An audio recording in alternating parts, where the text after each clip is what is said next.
Hello everyone, welcome back to Shri Ram learning classes. आज के इस लेसन में हम डिस्कस करेंगे कम्युनिकेशन के मॉडल्स कौन कौन से होते हैं। ठीक है, इससे पहले हम डिस्कस कर चुके हैं, मीनिंग डिस्कस कर लिया हमने, फीचर्स डिस्कस कर लिया कम्युनिकेशन के और टाइप्स भी डिस्कस कर लिया। आज हम डिस्कस करेंगे मॉडल्स, जो कि इंपॉर्टेंट टॉपिक है कम्युनिकेशन का, जो कि पेपर 1 में आने ही वाला है। ठीक है, एंड मॉडल का मतलब क्या होता है कि जो सिंपल लर्निंग को क्या बना दे, सिंपल बना दे, उसको हम क्या बोलते हैं, मॉडल। कम्युनिकेशन मॉडल का मतलब क्या होता है कि सिस्टमेटिक रिप्रेजेंटेशन होती है प्रोसेस की, जो कि अंडरस्टैंड करता है कि how communication work can be done, that is called the communication model. कई टाइप्स के मॉडल्स होते हैं कम्युनिकेशन के। First is the Aristotle model of the communication, second is the Shannon and Weaver model, third is the Berlo model, fourth is the Thill and Bovee model and fifth is the Murphy model. कई सारे types हैं, important है ये। Aristotle, Shannon and Weaver, Berlo, Thiel and Bovee and Murphy model. ठीक है, Aristotle model क्या होता है, ये सबसे पहला मॉडल है। एरिस्टोटल कौन थे, ग्रेट ग्रीक फिलोसफर थे। ठीक है, इन्होंने ही एरिस्टोटल मॉडल दिया था। ये कहाँ रहते थे, नॉर्थन ग्रीस में रहते थे। और कहां पर ये बोर्न हुए थे, स्टेगिरा में बोर्न हुए थे। और जो एरिस्टोटल है वो टीचर भी थे किसके, अलेक्जेंडर द ग्रेट। ठीक है, जो सिकंदर बोलते हैं इंडिया के अंदर, उसके ये कौन थे, टीचर थे। एरिस्टोटल मॉडल क्लियर हो गया। फर्स्ट मॉडल है, ये ग्रेट ग्रीक फिलोसफर है, उन्होंने इसको डेवलप किया है। वो ग्रेट जो ग्रीक फिलोसफर थे एरिस्टोटल, वो कहां पे थे, नॉर्थन ग्रीस में। कहां पे बोर्न हुए, स्टेगिरा में। और ये किसके टीचर थे, Alexander the great, Sikandar of, जो सिकंदर बोलते हैं ना इंडिया के अंदर, मतलब जो सिकंदर है वो भी खाली हाथ गया था बोलते हैं ना, ये तो इंडिया के अंदर जो सिकंदर को बोलते हैं उसके ये टीचर थे एरिस्टोटल। ठीक है, इंपॉर्टेंस क्या है कि जो ऑडियंस है इसके अंदर वो क्या होती है अब। और ये फर्स्ट थी एरिस्टोटल मॉडल क्लियर हो गया, इसका बेसिक क्लियर हो गया। अब ये फोकस किसके ऊपर करता है, इसका मेन फोकस होता है ऑडियंस का क्या रोल है, मीन्स ये मेन फोकस करता है पब्लिक क्या बोल रही है, पब्लिक स्पीकिंग के ऊपर ये मेन फोकस करता है than the interpersonal communication rather than. ठीक है, किसके ऊपर मेन फोकस करता है, पब्लिक स्पीकिंग के ऊपर। एंड एरिस्टोटल जो मॉडल है कम्युनिकेशन का, उसके 5 बेसिक एलिमेंट है। फर्स्टली कौन कौन इंक्लूड होता है, स्पीकर इंक्लूड होता है, स्पीच, ओकेजन, ऑडियंस और इफेक्ट। एरिस्टोटल मॉडल में कौन कौन सी चीजें इंक्लूड होती हैं, स्पीकर आएगा, स्पीच आएगा, ओकेजन, ऑडियंस और इफेक्ट। ये एरिस्टोटल मॉडल है। ये इसका स्पीकर क्या करेगा, स्पीच देगा, देन ऑडियंस उससे क्या होगी, रिफ्लेक्ट होगी। ठीक है, ये इसका एरिस्टोटल मॉडल है। एरिस्टोटल जो है वो क्या करते हैं, एडवाइस करते हैं स्पीकर को कि आप अपनी स्पीच ऐसी बनाओ कि जैसे कि जो आपके ऑडियंस है उसके ऊपर अफेक्ट पड़े, दैट इज ये एरिस्टोटल मॉडल बोलता है। ठीक है, इनका ये मॉडल है। फर्स्ट स्पीकर क्या देगा, स्पीच देगा, स्पीच है वो किसके ऊपर अफेक्ट करेगी, ऑडियंस के ऊपर। ठीक है, ये एरिस्टोटल मॉडल हो गया। इसमें स्पीकर एक इंपॉर्टेंट रोल प्ले करता है पब्लिक स्पीकिंग में। एंड स्पीकर है वो प्रिपेयर करता है अपनी स्पीच, ऑडियंस को उसमें एंटर करती है। ठीक है, सबसे पहले स्पीकर क्या देगा, स्पीच देगा, और स्पीच किसको देगा, ऑडियंस को देगा, और ऑडियंस के ऊपर उसका क्या क्या पड़ेगा, इफेक्ट पड़ेगा। ये एरिस्टोटल मॉडल है। ठीक है, जैसे हमने एग्जांपल से समझा, अलेक्जेंडर ने ब्रेव स्पीच दी किसको, अपने सोल्जर्स को, बार फील्ड में क्या आपको डिफीट करना है किसको, पर्शिया एम्पायर को। स्पीकर कौन हुआ, अलेक्जेंडर। स्पीच किसके बारे में दी, इन्वेजन के बारे में। ओकेजन क्या था, बार फील्ड। ऑडियंस क्या थी, सोल्जर। और इफेक्ट क्या हुआ कि हमें हराना है किसको, पर्शिया को। ठीक है, क्लियर हो गया। स्पीकर कौन था, अलेक्जेंडर। स्पीच क्या थी, अबाउट द इन्वेजन। और ओकेजन क्या था, हमारे को लड़ाई करनी थी। ऑडियंस कौन थी, हमारे सोल्जर। इफेक्ट क्या हुआ कि हमें डिफीट करना था किसको, पर्शिया को। नेक्स्ट मॉडल आया Shannon and Weaver model. Aristotle model clear हो गया। एरिस्टोटल मॉडल ये है, स्पीकर ने स्पीच दी, स्पीच कहां गई, ऑडियंस के पास, ऑडियंस का उसके पास क्या हुआ, इफेक्ट आया। Next Shannon and Weaver model. Shannon and Weaver model को हम मदर भी बोलते हैं सभी मॉडल का। ये पॉपुलर मॉडल है कम्युनिकेशन का। ठीक है, एंड शैनन एंड वीवर में क्या था कि जो शैनन थे वो तो अमेरिकन मैथमेटिशियन थे और इलेक्ट्रॉनिक इंजीनियर थे। और वीवर क्या थे, एक अमेरिकन साइंटिस्ट थे। ठीक है, वीवर क्या थे, अमेरिकन साइंटिस्ट थे, और शैनन कौन थे, अमेरिकन मैथमेटिशियन और इलेक्ट्रॉनिक इंजीनियर थे। ठीक है, शैनन कौन थे, अमेरिकन मैथमेटिशियन भी थे और इलेक्ट्रॉनिक इंजीनियर भी थे। लेकिन वीवर कौन था, अमेरिकन साइंटिस्ट था। ठीक है, वीवर कौन था, साइंटिस्ट था एक, और शैनन कौन था, अमेरिकन मैथमेटिशियन भी था और इलेक्ट्रॉनिक इंजीनियर भी था। ठीक है, उन्होंने दोनों ने क्या करा, ज्वाइन किया और एक आर्टिकल लिखा बेल सिस्टम टेक्निकल जर्नल। ठीक है, तभी जो शैनन और वीवर ना दो पर्सन है, उन्होंने क्या किया, ज्वाइन किया और एक आर्टिकल लिखा बेल सिस्टम टेक्निकल जर्नल। तो इसी मॉडल को हम क्या बोलते हैं, एक मैथमेटिकल थ्योरी ऑफ कम्युनिकेशन भी बोलते हैं और Shannon and Weaver model of communication भी बोलते हैं। ठीक है, जो ये मॉडल है वो स्पेशली किस लिए डिजाइन किया गया था कि इफेक्टिव कम्युनिकेशन हो किस किस के बीच में, सेंडर और रिसीवर के बीच में। ठीक है, और ये find the factor which affect the communication process, उसको अब देखा कि कौन से फैक्टर अफेक्ट कर रहा है कम्युनिकेशन को, उसको हमने बोला नॉइस। ठीक है, at first the model was developed to improve, ये एक पहला मॉडल था जिसने क्या काम करना चाहा कि टेक्निकल कम्युनिकेशन भी इंप्रूव हो। Okay, and firstly Shannon and Weaver model क्या था, इंफॉर्मेशन सोर्स था। इंफॉर्मेशन सोर्स आया हमारे पास, इंफॉर्मेशन सोर्स कौन है, सेंडर है जो इंफॉर्मेशन प्रोवाइड कर रहा है, वो किसके पास गया, ट्रांसमीटर, जिसके पास क्या हो रही है, ट्रांसमीटर मतलब एनकोडर, जिसके पास इंफॉर्मेशन हम कन्वर्ट कर रहे हैं मैसेज किसके थ्रू, सिग्नल्स के थ्रू। ठीक है, फिर जब हमने मैसेज कन्वर्ट कर दिया सिग्नल्स के थ्रू, वो किसके पास पहुंचा, रिसीवर के पास। ठीक है, रिसीवर के पहुंचने के पास उसके बीच में क्या आ गया, नॉइस भी आ सकता है। अगर रिसीवर के पास पहुंच गया तो फाइनल डेस्टिनेशन के पास।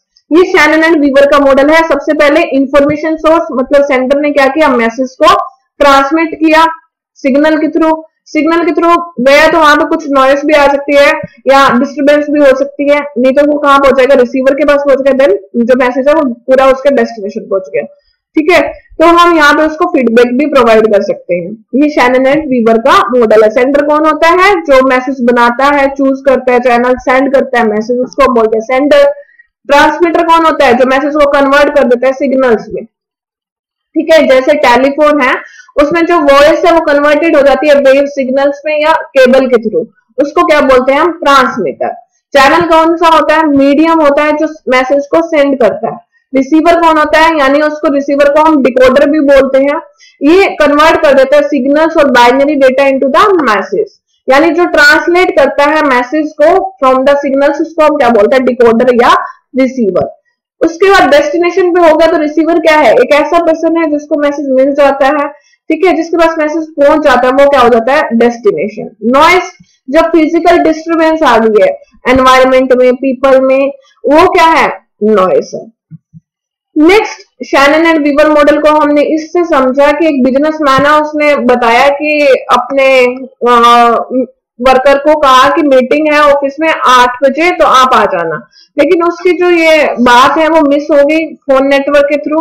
तो वर्कर ने जब ऑफिस गया तो पूछा कितने बजे है मीटिंग। एक एग्जांपल के through Shannon and Weaver model समझाया गया है कि बिजनेसमैन ने वर्कर को कहा कि 8 बजे मीटिंग है ऑफिस में आ जाना, तो वर्कर पूछता है कितने बजे है जाके, तो कहते हैं फोन पे बताया था बट उसको वो सुन नहीं पाया था वो बात, क्योंकि नेटवर्क लॉस हो गया था फोन में उस टाइम पे जब उसने ये बात बोली। तो सेंटर कौन हुआ, जिसने बताया कि बिजनेसमैन था, उसने बताया ना कि इतने बजे मीटिंग है। एनकोडर क्या था, टेलीफोन कंपनी थी, टेलीफोन नेटवर्क कंपनी थी। चैनल क्या था हमारा, मोबाइल नेटवर्क। नॉइस आई तो हमारा जो टेक्स्ट था वो डिस्ट्रप्शन हो गया। डिकोडर क्या था, मोबाइल फोन, और रिसीवर वर्कर, जिसने रिसीव किया मैसेज वो कौन था, वर्कर। किसके थ्रू हो रहा था, डिकोडर। कौन था, मोबाइल फोन।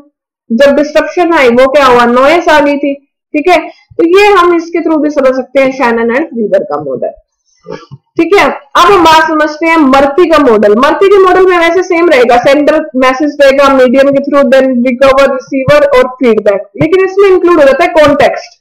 ये इंपॉर्टेंट है, कॉन्टेक्स्ट इसके अंदर इंक्लूड हो जाता है। कॉन्टेक्स्ट का मतलब क्या होता है कि हम देखते हैं पर्सन का बैकग्राउंड, मीन्स कौन सी कंट्री से, मीन्स एक पर्सन है उसको इंग्लिश आती नहीं लेकिन हम सारी बात इंग्लिश में करिए जा रहे हैं, तो उसको सबसे पहले जिस पर्सन से हमने कम्युनिकेट करना है उसका कॉन्टेक्स्ट समझो। ठीक है, ये मर्फी का मॉडल है वो जो कि कॉन्टेक्स्ट के ऊपर मेन है वो देता है, इंपॉर्टेंस देता है कि इसके ऊपर बैकग्राउंड समझो। देन वही सेंडर वो क्या करेगा, मैसेज देगा इसके थ्रू, मीडियम के थ्रू, देन रिकवर हो जाएगा मैसेज और फीडबैक।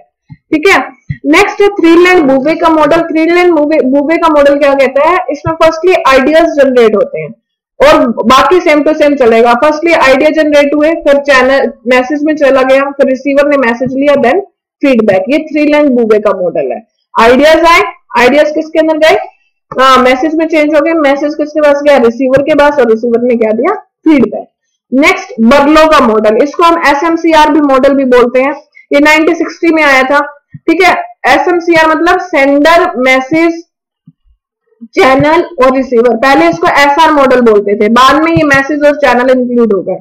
ठीक है, सेंडर, इसको समझो, फर्स्ट सेंडर, मैसेज, चैनल और रिसीवर। सेंडर में क्या इंक्लूड होता है? Communication skills, attitude, knowledge, social system, culture. Message हमने ट्रांसफर किया, चैनल में हम क्या देखेंगे? उसकी सीइंग, हियरिंग देखेंगे, टचिंग देखेंगे, स्मेलिंग देखेंगे, टेस्ट देखेंगे। रिसीवर में कम्युनिकेशन स्किल्स, एटीट्यूड, सेम जो यहाँ पे उसने दिया ना, सेंडर ने दिया, वही सेम रिसीवर लेगा।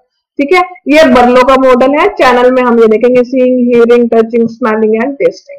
ठीक है, फर्स्टली सोर्स आया, सोर्स में जो मैसेज जहां से ओरिजिनेट हो रहा है, देन कम्युनिकेशन स्किल्स। ये बस आपको ये डेविड बर्लो का मॉडल याद रखना है, कई बार इसमें से पूछ लिया जाता है कब आया था, तो आपको पता होना चाहिए 1960 में आया था। इसको पहले SR मॉडल बोलते थे और अब SMCR बोलते हैं, sender, message, channel, receiver model. ठीक है, एंड S का मतलब क्या होता है? सोर्स, मैसेज का मतलब M का मतलब मैसेज, C का मतलब चैनल एंड R का मतलब रिसीवर। ये इंपॉर्टेंट है, source, message, channel and receiver. ठीक है, क्लियर हो गया? डेविड बर्लो का मॉडल भी, ये सारे के सारे मैंने समझा रखा है इसमें। जैसे कि चैनल में आप देख सकते हो कि जो जिस मीडियम से हम कन्वर्ट कर रहे हैं, सेंडर रिसीवर को कन्वर्ट कर रहा है, उसको क्या बोलते हैं? हम चैनल। जैसे हियरिंग है, हम यूज कर रहे हैं, ईयर्स का यूज कर रहे हैं मैसेज को रिसीव करने में। सीइंग मीन्स हम चैनल्स का यूज कर रहे हैं टेलीविजन को देखने में, टीवी को देखने में। टच मीन्स हम चैनल यूज कर रहे हैं, कोई हमने फूड लेना है या कुछ भी करना है तो हम किसी को टच कर रहे हैं। ठीक है, किसी को प्यार कर रहे हैं तो टच कर रहे हैं, तो वो क्या है? The sense of touch can be used as a channel to communicate. Smelling है, वो भी किसका चैनल है? कम्युनिकेशन का है। जैसे हम परफ्यूम है या फूड है या फ्रेग्रेंस है।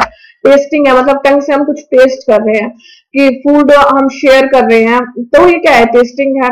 ठीक है, ये कई सारे चैनल्स हैं जो कि हेल्प करते हैं पर्सन जो कि रिसीव करता है मैसेज, उसको हम क्या बोलते हैं? डिकोडर भी बोल सकते हैं। एंड रिसीवर को हम डिकोडिंग भी बोलते हैं। और कई सारे मॉडल्स हैं जो कि एलेक्स फिश ने दिए हैं। वो कौन कौन से हैं? लीनियर मॉडल, ट्रांजैक्शनल मॉडल और interactive model of the communication. ठीक है, ये हमारा कंप्लीट हुआ कम्युनिकेशन मॉडल। एक बार दोबारा से बता देती हूँ जो आज हमने किए, जो मेन इंपॉर्टेंट है। फर्स्ट हमने किया एरिस्टोटल मॉडल। एरिस्टोटल मॉडल क्या बताता है? देखो ये वाले मॉडल किया हमने, Aristotle model, Shannon and Weaver model, Berlo model, Thill and Bovee और मर्फी मॉडल। ठीक है, एरिस्टोटल मॉडल ने तो सिंपल बताया कि स्पीकर स्पीच देगा और ऑडियंस पे जाएगी और उसका इफेक्ट देखेंगे। उसके बाद शैनन एंड वीवर मॉडल ने क्या किया? शैनन और वीवर दो पर्सन है। शैनन अमेरिकन मैथमेटिशियन भी और इलेक्ट्रॉनिक इंजीनियर भी है, और लेकिन वीवर क्या है? अमेरिकन साइंटिस्ट है। ठीक है, इन दोनों ने मिलकर, शैनन और वीवर ने लिख के एक आर्टिकल लिखा था, बेल सिस्टम टेक्निकल जर्नल। उसको हम क्या बोलते हैं? शैनन वीवर मॉडल भी बोलते हैं, मैथमेटिकल थ्योरी ऑफ कम्युनिकेशन भी बोलते हैं। ठीक है, एंड उनका मॉडल ये क्या करता था कि जो सोर्स है वो ट्रांसमिट करता था मैसेज, किसके पास जाता? रिसीवर के पास, देन डेस्टिनेशन के पास, और बीच में क्या होती थी? नॉइज। ठीक है, ये शैनन एंड वीवर का मॉडल था। उसके बाद हमने मर्फी का मॉडल देखा। मर्फी के मॉडल में सबसे पहले क्या आता है? कॉन्टेक्स्ट। वो किसके पास जाएगा? सेंडर के पास। सेंडर क्या देगा? मैसेज। मैसेज किसके थ्रू जाएगा? मीडियम के through. Then receiver, then feedback. ये मर्फी का मॉडल है। इसमें कॉन्टेक्स्ट इंपॉर्टेंट है। सबसे पहले जिससे भी हमने कम्युनिकेट करना है तो उसका बैकग्राउंड जानना बहुत ज्यादा जरूरी है। ठीक है, नेक्स्ट हमने डिस्कस किया थिल एंड डूवे का मॉडल। उसमें क्या था? फर्स्टली आइडिया जनरेट हुए, देन मैसेज गया, देन रिसीवर और उसके बाद फीडबैक। बर्लो का मॉडल को हम SMCR मॉडल भी बोलते हैं, जिसमें क्या होता है? सोर्स, मैसेज, चैनल और रिसीवर। ये सारे मॉडल्स किए। और एक जो इंपॉर्टेंट है वो क्या है कि एलेक्स फिश ने कम्युनिकेशन मॉडल दिए हैं, उसको हम लीनियर मॉडल, ट्रांजैक्शनल मॉडल और इंटरेक्टिव मॉडल भी, ये 3 टाइप है। एलेक्स फिश के कई बार एग्जाम में पूछ लिए जाते हैं, तो आप ध्यान में रखना, लीनियर, ट्रांजैक्शनल और इंटरेक्टिव मॉडल, जो कि किसने दिए? एलेक्स फिश ने। ठीक है, ये कम्युनिकेशन मॉडल के ऊपर पूरा लेसन था हमारा। Thank you. प्लीज लेसन को रेट, रिव्यू एंड शेयर जरूर करना एंड सब्सक्राइब भी करना। ठीक है, इससे हमें भी मोटिवेशन मिलेगा कि हम आपके लिए नए नए लेक्चर्स लेके आते रहें। Thank you and